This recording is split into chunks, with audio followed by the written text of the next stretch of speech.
আমি ভাতটা বসিয়ে দিয়েছি, আর এর মধ্যে কিন্তু আজকে ডাল দিয়েছি, কারণ ডালটা আলাদাভাবে করব না, এখানেই ডালটা দিয়েছি।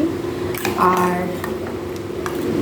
আজকে রান্না করব পাবদা মাছের ঝোল, আর আমটা কেটে আমটার চাটনি বানাবো।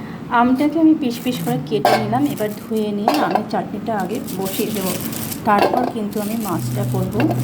আর ভাতটাও বসিয়ে দিয়েছি, আমটাকে ভালো করে ধুয়ে নেব। এবার ভাতটা ফুটে গেছে,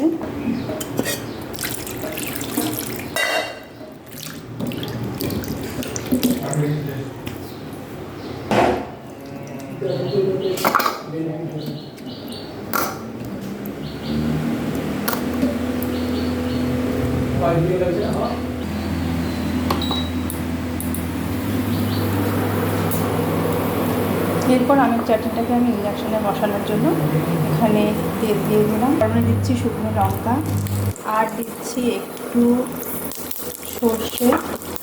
সর্ষেটা একটু ভাজা ভাজা হয়ে গেলে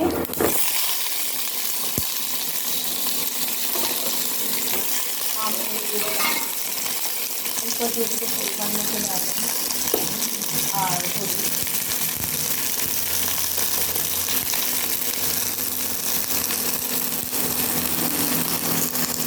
এরপর আমটাকে আমি ভালো করে ফোড়নের সাথে এই পাঁচফোড়নটা না সর্ষে আর লঙ্কা ফোড়নের সাথে ভালো করে ভেজে নেব। আমের চাটনি বানানোর সময় কিন্তু ভালো করে আমটাকে না ভাজলে আমার কোনোটা খেতে ভালো লাগে। আমটা একটু ভাজা হয়ে গেলে আমি দিয়ে দেবো জল, একটু ঝোল ঝোল করবো। চাটনিটা কিন্তু একটু ঝোল ঝোল খেতে বেশ ভালো লাগে। ঝোল ঝোল করবো বলে একটু বেশি পরিমাণে জলটা দিলাম।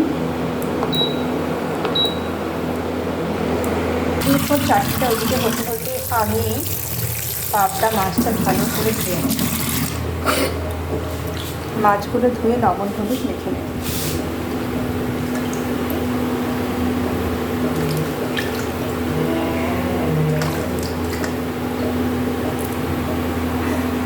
এবার আমটা সিদ্ধ হয়ে এলে মিষ্টি দিয়ে দেবো।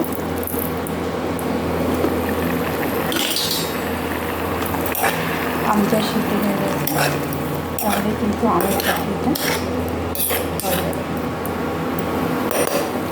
মাছের চাটনিটা হয়ে গেল, আর এখন আমি মাছটা রান্না করার জন্য এখানে কড়াইতে তেল দিয়ে দেবো।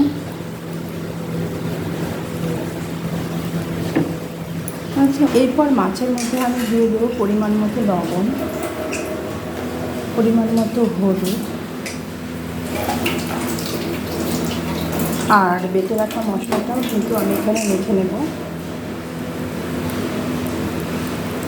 এখানে আছে আদা, পেঁয়াজ, রসুন, জিরে আর শুকনো লঙ্কা। তেলের মধ্যে আমি একটু ফোড়ন দিয়ে দেবো, আর দিয়ে দেবো একটু পাঁচফোড়ন, শুকনো লঙ্কা।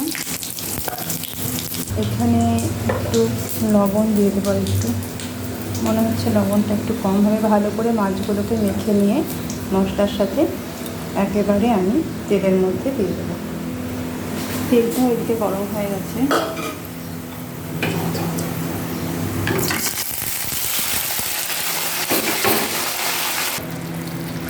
আর একটু পরিমাণ হলুদ দিয়ে দিচ্ছি।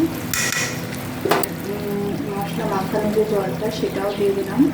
এভাবে কিন্তু পাবদা মাছ করলে খেতে খুব স্বাদ ভালো। আগেও আমি কয়েকবার এভাবেই করেছি, আর মাছটাকে ভেজে নিতেও হয়, কিন্তু ভাজার থেকে আমার মনে হয় এটাতেও বেশি ভালো লাগে। এখানে কয়েকটা কাঁচা লঙ্কা আর একটুখানি পেঁয়াজ কুচি দিয়ে দেবো।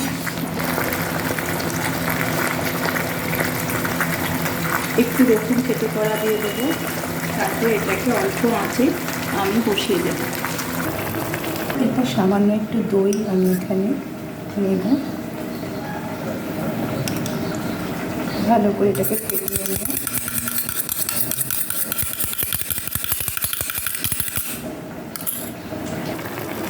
ফুটন্ত মাছের মধ্যে দিয়ে দেবো।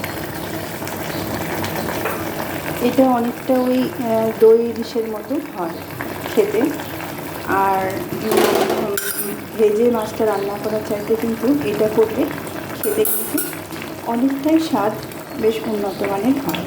তো আমি একদিন করেছিলাম, তারপর থেকে কিন্তু এরকমই করি। মাছটা একটু সিদ্ধ হয়ে যাক, ততক্ষণ পর্যন্ত একটু ঢাকনা চাপা দেব।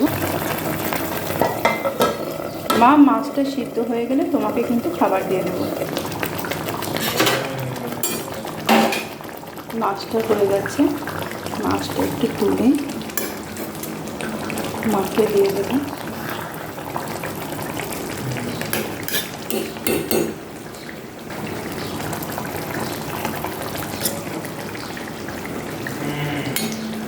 ওমা, চলে এসো।